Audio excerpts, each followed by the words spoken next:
ఇప్పుడు నిన్ను కాపాడడానికి ఎవరు వస్తారు? ఆ చారునా? దాని చాప్టర్ క్లోజ్. రవి, నీకు తెలుసా, తనకి నెప్పని నేను ఇంజెక్షన్ చేయించుకునేదాన్ని, తనకి చేదు ఇష్టం లేదని నేను టాబ్లెట్స్ వేసుకునేదాన్ని. అంత ప్రేమగా చూసుకున్నాను. తన్ని నేను చంపుతానా? రవి, ఎప్పుడైనా చెప్పు, మనం పెళ్లి చేసుకుందామా? అది ఎప్పటికీ జరగదు.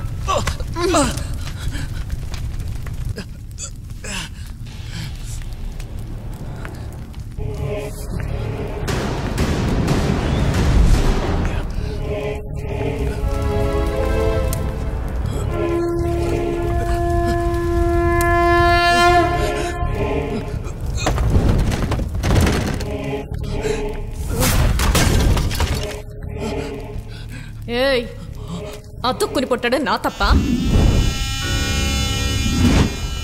లేక ఒకేలాగా ఉండడం నా తప్ప? తప్పనుకుంటే ప్రతిదీ తప్పే. రా, ఇద్దరం కలిసి కాలి పొడుతవుతాం. కనీసం మనం చావులో అయినా ఒకటం.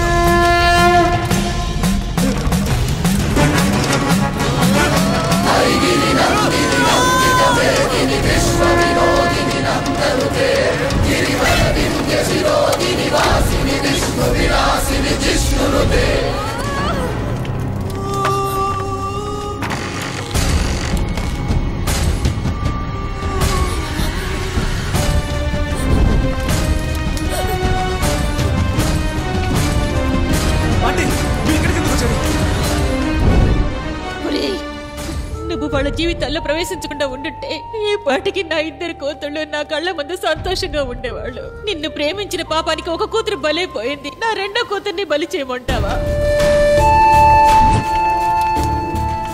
ఏంటి, నన్ను చంపుతావా? రా.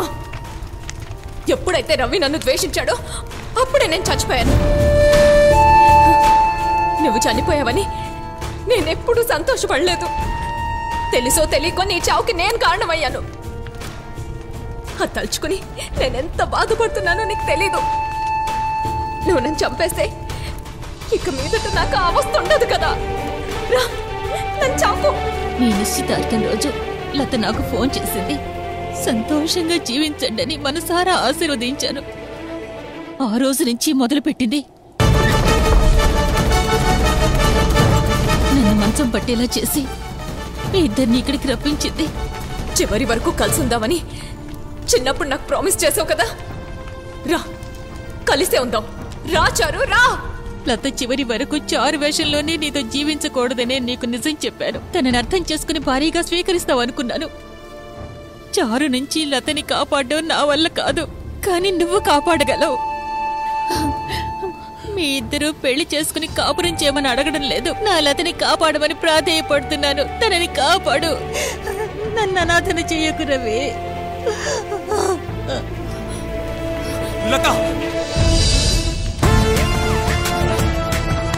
నువ్వెందుకు వచ్చావు ఇక్కడికి? లత, నేను నిన్ను చావనివ్వను. చారు, లత 2 సంవత్సరాలు నీ పేరు చెప్పి నన్ను మోసం చేసిందని తెలియగానే తనను అప్పుడే చంపేయాలనిపించింది. కానీ తను అడిగిన ప్రశ్నలకి నా దగ్గర సమాధానాలు లేవు. నన్ను లవ్ చేయడం తప్ప తను ఇంకేం తప్పు చేసింది? తను చేసింది తప్పైతే నేను నిన్ను లవ్ చేయడం కూడా తప్పే. నేను లతను చావనివ్వను. నువ్వు ఒప్పుకుంటే నేను తనని పెళ్లి చేసుకుంటాను, లేదంటే తనతో ఇక్కడే చచ్చిపోతాను.